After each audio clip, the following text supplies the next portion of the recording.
வாக்கு தீ பரவட்டும். தமிழ்நாட்டுக்கு தேர்தல் வரப்போகிறது. தமிழ்நாட்டுக்கு இதுவரை எந்த நன்மையும் செய்யாத பிரதமர் நரேந்திர மோடி வரப்போகிறார். தமிழ்நாட்டையே துளியும் மதிக்காத உள்துறை அமைச்சர் அமித்ஷா வரப்போகிறார். தமிழ்நாட்டுக்கு எந்த நிதியும் ஒதுக்காத, நிதி கேட்டால் எரிச்சல் ஆகும் நிர்மலா சீதாராமன் வரப்போகிறார். தமிழ்நாட்டுக்கு ஒரு உதவியும் செய்யாத ஒன்றிய அமைச்சர்கள் 10 பேர் வரப்போகிறார்கள்.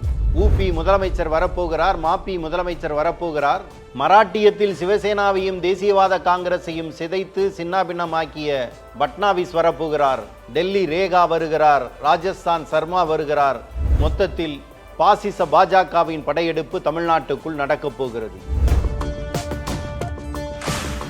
தமிழ்நாட்டில் பாஜக ஆட்சியில் இருக்கிறதா அல்லது பாஜக ஆட்சிக்கு வரப்போகிறதா? 234 சட்டமன்ற தொகுதிகள் உள்ளது தமிழ்நாடு. இங்கு 27 தொகுதிகளில் தான் போட்டியிடுகிறது பாஜக. இதுவே அதிகம் என்பது நம்மை விட பாஜகவுக்கு நன்கு தெரியும். பாஜகவின் மாநில தலைவர் திருநெல்வேலியில் இருந்து ஓட்டம் பிடித்து 85 கிலோமீட்டர் தூரத்தில் சாத்தூரில் போய் நிற்கிறார். பாஜகவின் முகமாக அடையாளம் காட்டப்படும் வானதி சீனிவாசன் கோவை தெற்கில் இருந்து வடக்குக்கு ஓடிவிட்டார். அறிவாலயத்தை செங்கலாக உருவாப்புகிறேன் என்று ஊளையிட்ட அண்ணாமலைக்கு உண்ண பருக்க இல்லை. பழனிசாமியால் கழிக்கப்பட்ட தொகுதிகளில் மிச்சமே போதும் என்று கிடக்கும் பாஜகவுக்கு வாக்கு கேட்டு எதற்காக வடக்கில் இருந்து இத்தனை பேர் மொத்தமாக படையெடுக்கிறார்கள்? அவர்களது ஒரே நோக்கம் தமிழ்நாட்டை நாசப்படுத்த வேண்டும் என்பதுதான், குழப்பம் செய்ய வேண்டும் என்பதுதான். நம் கண்ணுக்கு முன்னால் தெரிகிறது மராட்டியமும் பீகாரும். மராட்டியத்திலும் பீகாரிலும் நேரடியாக பாஜகவால் வர முடியவில்லை. மராட்டியத்தில் முக்கிய கட்சியான தேசியவாத காங்கிரஸை 2ஆக உடைத்தார்கள். சிவசேனாவை 2ஆக உடைத்தார்கள். 2இல் ஒரு பாகத்தை தனதாக ஆக்கினார்கள். ஆட்சியை பிடித்து விட்டார்கள். பீகாரில் இன்னும் மோசம். 10 முறை முதலமைச்சராக இருந்த நிதிஷ்குமார் தான் என்ன செய்கிறேன் என்று தெரியாமலேயே முதலமைச்சர் பதவியில் இருந்து விலகி ராஜ்யசபாவில் போய் உட்கார்ந்து விட்டார். நிதிஷ்குமாரை காட்டி ஆட்சியை பிடித்து நிதிஷ்குமாரை ஓரங்கட்டிவிட்டு பாஜக ஆட்சி பீகாரில் அமர்ந்து விட்டது. இத்தகைய சூழலை தமிழ்நாட்டில் உருவாக்க பார்க்கிறது பாஜக.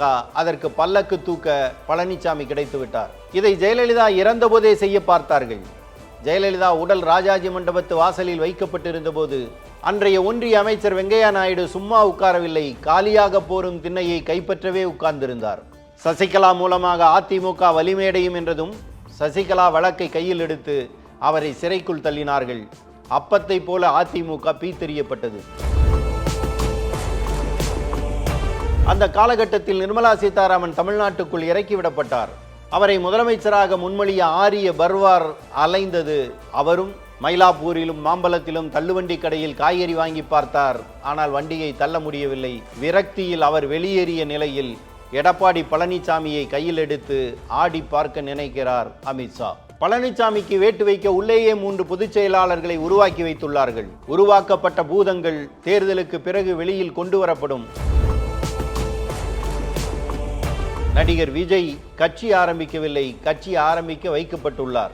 என்னை அழைத்து வரவில்லை, இழுத்து வந்தார்கள் என்பது மாதிரியான சீன் இது. சிறுபான்மையினர் வாக்குகளை திராவிட முன்னேற்ற கழக கூட்டணிக்கு போய்விடாமல் பிரிக்கும் தந்திரமாக உருவாக்கப்பட்டதே அந்த கட்சி. ஜனநாயகன் படத்தை தடுக்க முடிந்த டெல்லி எஜமானர்களால் அவரது கட்சியை தங்கள் கூட்டணிக்குள் இணைக்க வலிமை இல்லையா? வலிமை உண்டு, ஆனால் நோக்கம் அதுவல்ல. நடிகர் இந்த தேர்தலில் சோலோவாக நடிக்கட்டும் என்பதே டெல்லியின் கட்டளை. அந்த இரட்டை வேடம் தமிழ் நிலத்தில் இப்போது அம்பலமாகிவிட்டது. அமித்ஷாவின் சீக்கிரட்டை அதவாலே அம்பலமாக்கிவிட்டார். தேர்தலுக்கு பிறகு விஜய் கட்சியோடு பேசி தமிழ்நாட்டில் தேசிய ஜனநாயக கூட்டணி ஆட்சி என்று பாஜக ஒன்றிய அமைச்சர் ராம்தாஸ் அதவாலே அப்பட்டமாக போட்டு உடைத்து விட்டார். எனவே தமிழ்நாட்டில் தேர்தல் களத்தை பாஜக தெளிவாக்கிவிட்டது. தமிழினத்தை வீழ்த்த பாசிச பாஜக இதனை சதி களமாக உருவாக்க நினைக்கிறது. ஏதோ உத்தரப்பிரதேசத்தில், குஜராத்தில், மத்திய பிரதேசத்தில், ராஜஸ்தானில் தேர்தல் நடப்பதை போல பாஜக தலைகள் தமிழ்நாட்டுக்குள் வருவதை சாதாரணமாக பார்க்கக்கூடாது. உங்கள் வாக்கை எப்படி செலுத்த வேண்டும் என்பதை டெல்லி படையெடுப்புகள் உணர்த்துகிறதா? தமிழ்நாடு உணர வேண்டிய அரசியல் என்பது இதனுள் தான் இருக்கிறது. மற்றவர்களுக்கு உணர்த்த வேண்டிய அரசியலும் இதனுள் தான் இருக்கிறது. இதை கேட்டு போடுங்கள் ஓட்டு.